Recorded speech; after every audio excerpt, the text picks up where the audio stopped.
В синий угол клетки боец из Узбекистана. Ему 24 года, рост его 182 сантиметра, официальный вес бойца 66,2 килограмма. Его профессиональный рекорд в ММА 2 победы и 1 поражение. Его стиль — это вольная борьба.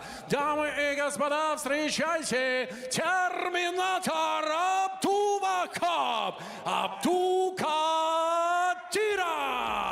Смен из Кыргызстана. Бойцу 22 года, рост его 178 сантиметров, официальный вес зафиксирован на отметке 66,3 килограмма. Его профессиональный рекорд 2 победы при 1 поражении. И его база — это боксерская техника. Леди и джентльмены, встречайте Марсель Абдимиталипов! Дагы эле О мобилдик операторунун абоненти эмессиңби?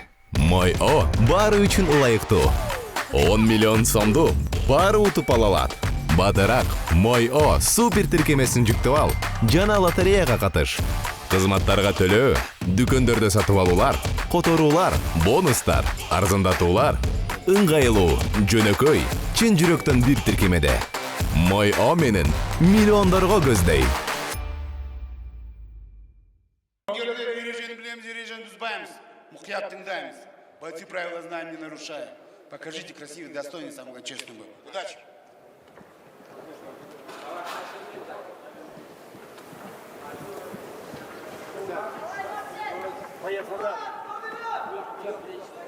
Жартылай жеңіл салмақ үшін екеуі де бойша 182 сантиметр. Абдувахаб, Марсель бізде 178 сантиметр. Внимание, первый раунд. Ал көрейік. Ұлдар жоғары. Ұстауға тырысуда Марсель. Ең алдымен Марсель ағыстыру керек деп бітеміз, е? Марсель, кстати, взял сразу инициативу в свои руки. Занял тут центр октагона. О, осыны күттік. Тамаша, бар тейкдаун. Со стороны Вахопа. Бір аяқты салды. Әзірше позиция емденуге асықпайды. Әлі ердеген деп түсініп отыр. Тейкдаун. Күреске салады деп айттық. Жекпе-жек басталмас бұрын енді күрестен ММА-ге ауысып жатқан жайы бар Абдукадиров. Сондықтан әрине күрестің тәсілдерін көбірек қолдануға тырысады. Бізге дер кезінде салды. Пытался, кстати, сбить зацепа Марсель. Не удается пока что работать от сетки у кыргызского файтера. Күресте тәжірибесі аздау болу керек деп пайымдап отырған Абдимуталипов қазір тәптәуір тойтарыс беруде. Міне қазір тіпті өзі қарсыласын торға тіреген екен. Бұл тұстан бірдеңе шығаруға болады, әрине. И сразу же оказывается, нет, показалось, что закрепится в боковом контроле, но здесь Абдукадиров смог свой гард восстановить, и посложнее будет, конечно же, Марселю из этой позиции работать. Тамаша орындалған әдіс, торға тіреп тұрып, әдіс жасайды ма деп күтіп еді, Абдукадиров, бірақ кері қарай қимылдайды деп күткен жоқ. Қазір міне ұялмай қызармай 3 бұрыш салмақшы, қараңыздар.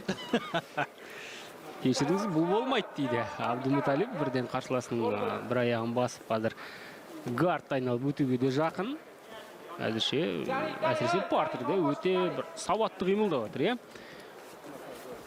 гард айналып өтті да. Да, что дальше будет делать? Фулл маунт тіпті міне. И теперь начинается самое интересное. 2 минуты, даже больше, почти 3 остается до окончания первого раунда времени. Совершает просто непростительную ошибку. Дәл осындай қылқындыру аяқтады. Осы позициядан қылқындыру әсімен соңғы екі жекпе-жегін пытается растянуть, но здесь прячет свою голову и шею в том числе. Бэкмаунты жақсы ұстауына бірден сезіліп отыр Абдимуталиповтың. Бұл позицияда өзін өте жақсы сезінеді. Шпұрыш шапты, тіпті міне денесін орап алды, қараңыздар. Аяқпен қысып, мына жерден шығармайды енді, әрине. Бұл позицияны ұзаққа ұстайтын бірден аңғартып үлгерді. Дәуренбек Жақаев бірден ескерту беріп отыр. Дәуренбек Жақаев 3 секундқа үзіліс алсаң да кешірмейді. Ну, Талабы қатал. решать такой позиции, конечно же, ну, я думаю, что здесь, наверное, правильно со стороны великого Давныбека Жакаева. Что взять позицию бэкмаут. Міне қараңыздар қазір. Екінші қол не болды? Подкрутиться, если немного, то Міне можно. қысым кетті. Начинает дело до конца. Марсель.